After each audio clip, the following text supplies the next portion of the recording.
बिस्मिल्लाहिर्रहमानिर्रहीम। अस्सलामु अलैकुम। यादें न्यूज़ के साथ मैं हूं रिया चौधरी। बुलेटिन में शामिल करते हैं आज की अहम खबरें। इसाक डार के खिलाफ रेफरेंस में अदालती दायरा इख्तियार पर फैसला महफूज। समाअत के दौरान नैब प्रोसिक्यूटर अफजल कुरैशी के अलावा इसाक डार के वकील काजी मिसबाह और दीगर वकला अदालत में पेश हुए। काजी मिसबाह एडवोकेट ने दलाइल देते हुए कहा है कि 22 नवंबर 2022 को बरी करने की दरख्वास्त पर दलाइल सुने गए। एहतसाब अदालत ने इसाक डार को बरी करने की दरख्वास्त पर फैसला भी सुनाया था। इसाक डार के रेफरेंस पर एहतसाब अदालत फैसला पहले ही कर चुकी है। नैब प्रोसिक्यूटर अफजल कुरैशी ने कहा है कि अभी तो प्रोसिक्यूटर ने बताना है कि केस को चलाना भी बनता है या नहीं। एहतसाब अदालत ने अपना माइंड बता दिया हुआ है, दाखिल दफ्तर करना ठीक था। अदालत ने कहा है कि क्या नए कानून का इस पर इतलाक होता है, जिस पर काजी मिसबाह एडवोकेट ने कहा है कि रेफरेंस बंद करने की बजाय इसाक डार को बरी किया गया था।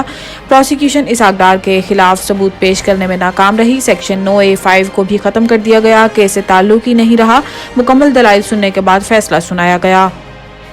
साइफर केस इमरान खान शाह महमूद कुरैशी के खिलाफ फर्द जुर्म की कार्रवाई मौखर। अडियाला जेल में कायम खसूसी अदालत में स्पेशल जज अबुल हसनात जुल्कुरनैन ने रिमार्क्स दिए कि आइंदा तारीख पर सिर्फ फर्द जुर्म की कार्रवाई होगी। प्रोसिक्यूटर शाह खावर ने कहा है कि साइफर केस चालान की तमाम जरूरी नकूल फराहम कर दें। आइंदा तारीख 23 अक्टूबर को फर्द जुर्म के साथ ही गवाहान तलबी होगी। वकील शेर अफजल मरवत ने कहा है कि चेयरमैन PTI का मोराल बुलंद है। वकलाए सफाई ने शाह महमूद कुरैशी के खिलाफ जेल ट्रायल पर कानूनी एतराज उठाया। प्रोसिक्यूटर ने कहा है कि शाह महमूद कुरैशी के जेल ट्रायल का नोटिफिकेशन हो चुका है, जिस पर वकील सफाई ने कहा है कि नोटिफिकेशन आज हुआ, इसलिए आज से कबल जेल ट्रायल के तमाम कार्रवाई गैर कानूनी है। लिहाजा बगैर नोटिफिकेशन चलान की नकुल तकसीम गैर कानूनी थी, इसे कलअदम करार दिया जाए।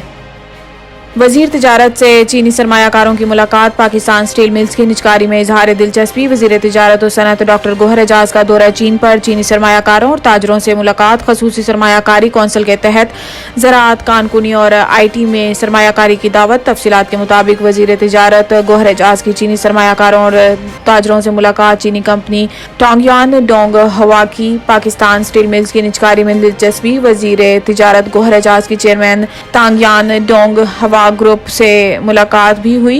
गौहर एजाज का इस मौका पर कहना था कि निगरान हुकूमत निजकारी के अमल में तेजी से आगे बढ़ रही है। निगरान वजीर तिजारत ने चीनी कंपनियों को SIFC के जरिए हर मुमकिन ताउन की यकीन दहानी कराई।